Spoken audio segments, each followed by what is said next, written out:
Hello दोस्तों, आपके अपने YouTube channel update TET C TET में आप सभी का स्वागत है। हमने देखा था शिक्षण कौशल का अर्थ, परिभाषा और शिक्षण कौशल के प्रकार। तो दोस्तों, पार्ट 1 में हमने कुछ प्रकारों को और उनका जो शिक्षण कौशल का अर्थ देखा था।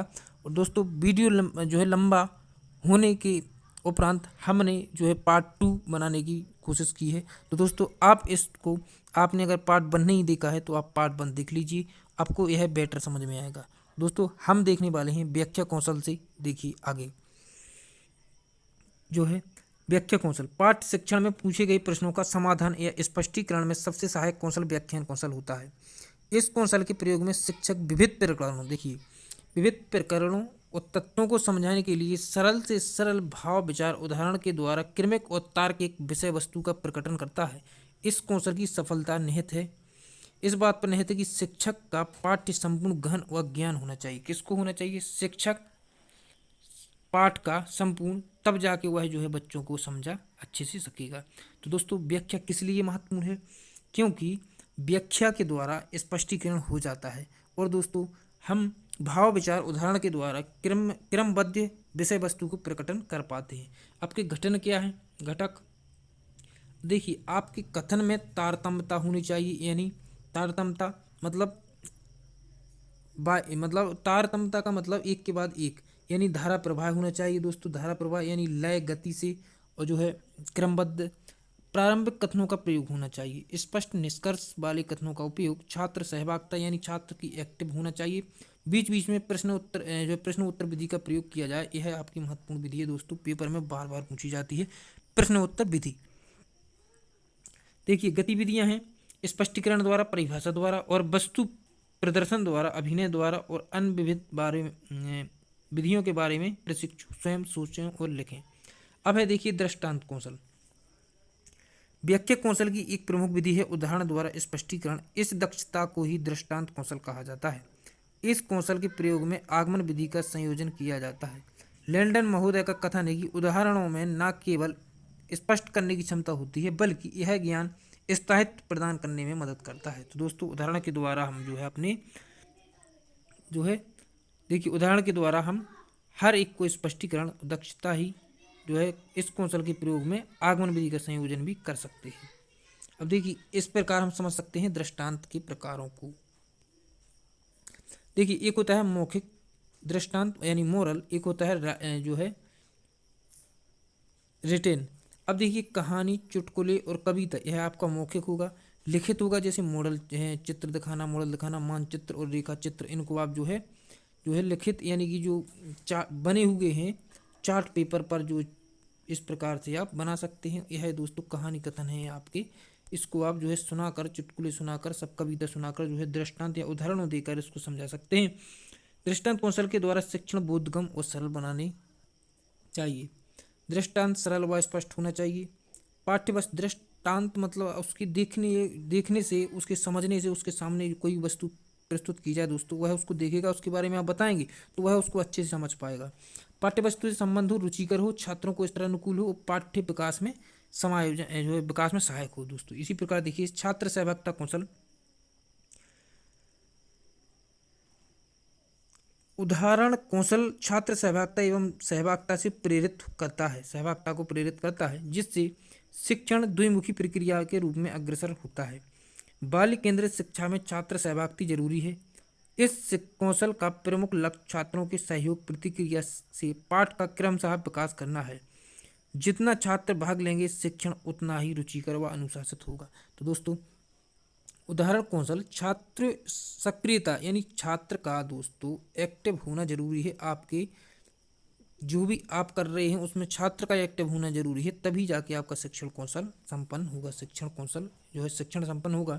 सक्रियता होनी चाहिए एवं देखिए, इन दो शब्दों का बड़ा महत्व है दोस्तों आपके पाठ्यक्रम में। सक्रियता और सहभागिता को प्रेरित होना चाहिए किसमें दोस्तों? जो है बच्चे में यह दोनों होना चाहिए, जिससे अब देखिए आगे इस कौशल का मुख्य छात्रों के सहयोग और प्रतिक्रिया से पाठ का क्रमशः विकास करना। जितना छात्र भाग लेंगे शिक्षण उतना ही रुचिकर और अनुशासित होगा। तो छात्रों को रुचिकर पाठ बनाने के लिए और दोस्तों उसको जो है एट्रैक्टिव भाषा का प्रयोग करके उसको रुचि ला सकते हैं और जो है बच्चों को हम इसमें भाग लेने के लिए प्रेरित कर सकते हैं। गतिविधियाँ किस प्रकार होनी चाहिए आप देख सकते हैं। पाठ पढ़ाने के बाद उसे स्थायी करना हो तो छात्र सहभागिता कौशल का प्रयोग उसका मंचन करके किया जा सकता है। और कछुआ और खरगोश के पाठ का स्थायी ज्ञान कराने के लिए छात्र के समूह में कुछ से कछुआ और कुछ से खरगोश का अभिनय कराएं।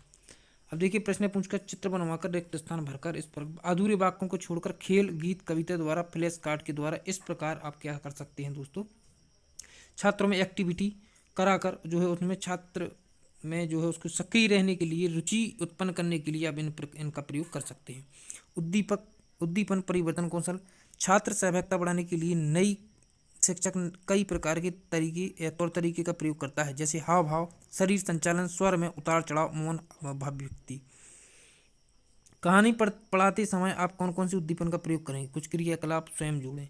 उद्दीपन कौशल का महत्व देखिए। एल सी सिंह के मत में उद्दीपन परिवर्तन कौशल विद्यार्थियों की प्रगति और रुचि को अधिकतम बढ़ाने, उनका ध्यान बनाए रखने और निश्चित करने के लिए वातावरण में उद्दीपन परिवर्तन द्वारा छात्रों के ध्यान केंद्रीकरण और आकर्षित करने के लिए प्रयोग में लाया जाता है। तो इस प्रकार दोस्तों उद्दीपन परिवर्तन कौशल आप समझ चुके होंगे कि वातावरण में उद्दीपन परिवर्तन द्वारा छात्रों के ध्यान को केंद्रीकरण करने के लिए इसका प्रयोग हम करते हैं। दोस्तों उद्दीपन के घटक किस प्रकार होना चाहिए, यथोचित शरीर संचालन होना चाहिए, यानी संचालित शरीर हाव और भंगिमा का प्रयोग किया जाना चाहिए। जो आपका जो हाव भाव यानी आपके मुँह का जो रिएक्शन होना चाहिए दोस्तों अच्छा होना चाहिए, मुस्कुराता।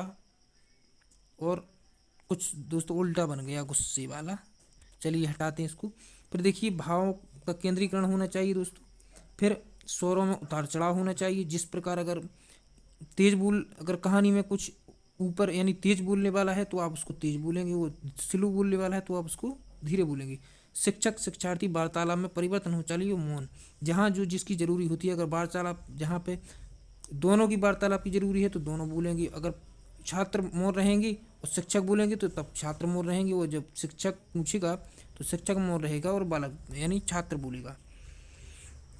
पुनर्बलन कौशल दोस्तों इसको समझेंगे हम। उद्दीपन कौशल की गुणवत्ता पुनर्बलन में निहित है। पुनर्बलन से तात्पर्य ऐसी उद्दीपनों से है जिसके प्रस्तुतिकरण या हटाने से क्रिया अनुक्रिया के होने की संभावना अधिक हो जाती है। देखिए स्किनर के मत में शिक्षक द्वारा शिक्षार्थी की प्रशंसा करना, उत्तर को स्वीकार करना या सिर हिलाने मात्र से ही बालक पुनर्बलित होता है। बालक में पुनर्बलन वह प्रक्रिया है जिसके द्वारा प्रक्रिया के फौरन बाद किसी उद्दीपन को प्रस्तुत करने पर प्राणी प्रतिक्रिया शक्ति बढ़ जाती है।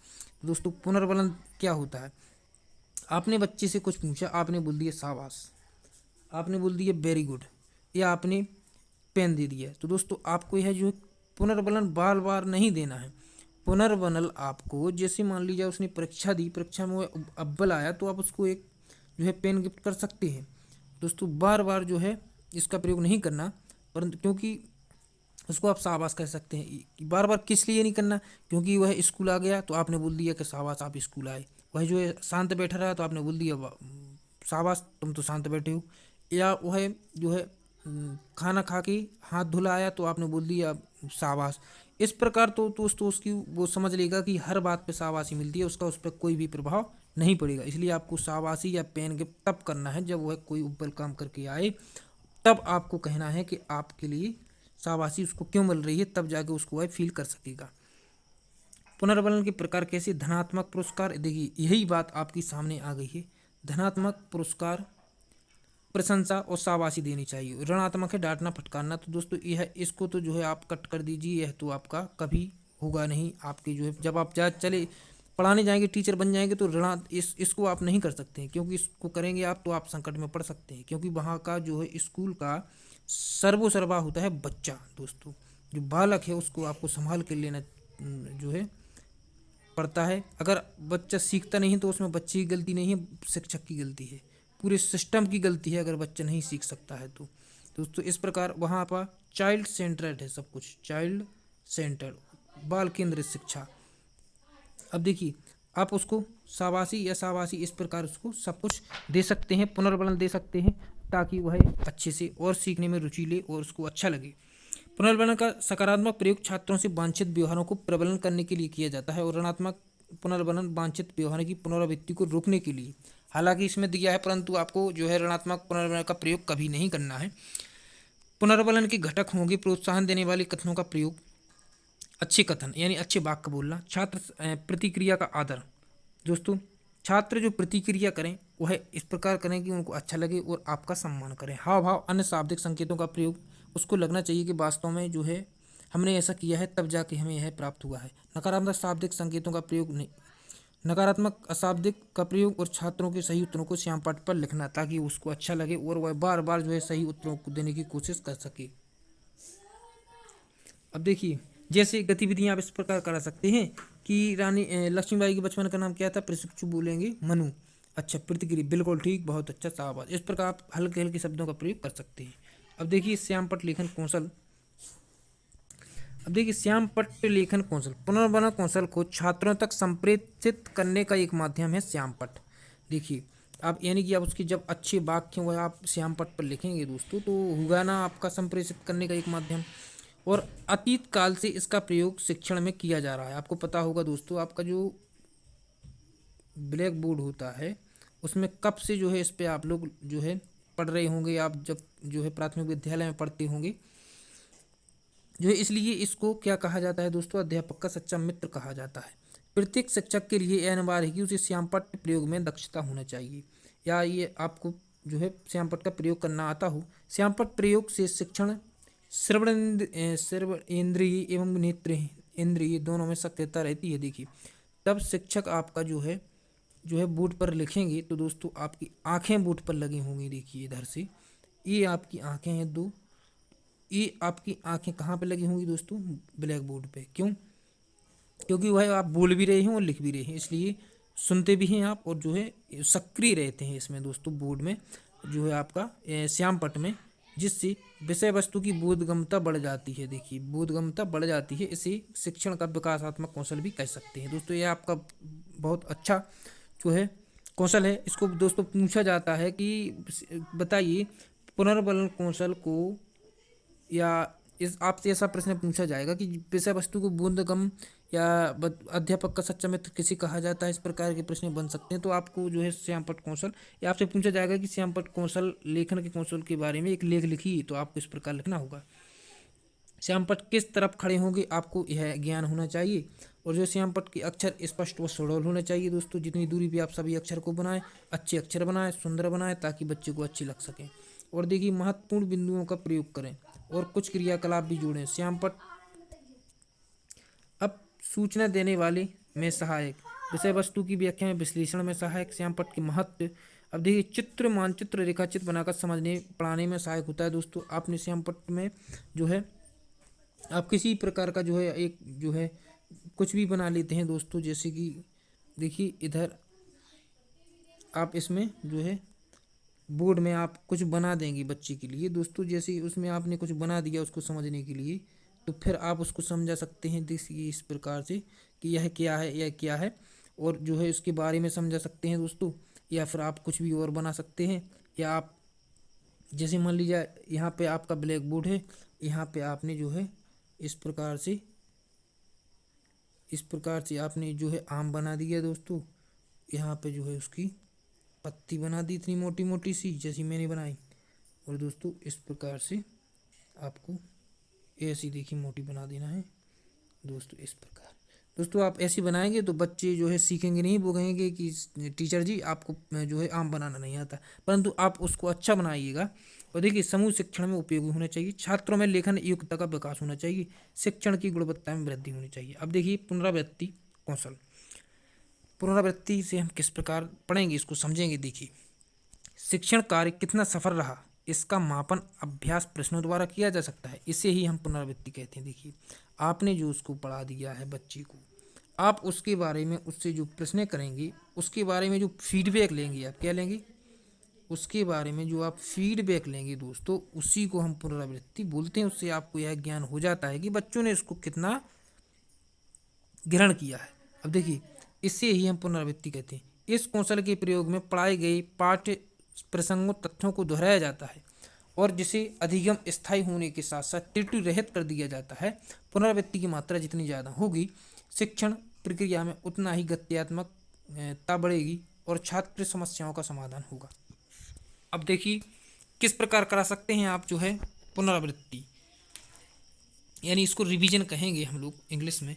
कठिन पाठ्य का शिक्षण स्थायी करने के लिए आप क्या क्या करेंगे? प्रश्न पूछेंगे, कक्षा कार्य गृह कार्य दोबारा आप प्रश्न करेंगे, जो है आपने दिया था, जो कुछ 2 दिन से पढ़ा रहे हैं, 1 दिन से पढ़ा रहे हैं, उनके बारे में प्रश्न करेंगे, आप फीडबैक प्राप्त करेंगे, और या नहीं आता है तो उनको फिर से बताएंगे। इसी को हम पुनरावृत्ति कहेंगे। शिक्षण अधिगम सामग्री का प्रयोग करेंगे। और देखिए पुनरावृत्ति कौशल को स्थायी कौशल भी कहते हैं। अब देखिए शिक्षण में एक से अधिक कौशलों एवं गतिविधियों का समावेश होता है। शिक्षण एकांकी कार्य ना होकर बहुआयामी स्वरूप वाली प्रक्रिया है। बहुआयामी कैसे है मैं आपको देखिए दिखाता हूँ। एक यह आपका है शिक्षण। अब इसकी जो बहुआयामी प्रकार है मैं आपको दिखाता हूँ। यह है आपका शिक्षक, पाठ्यक्रम, यह होगा आपका जो है प्रशिक्षु।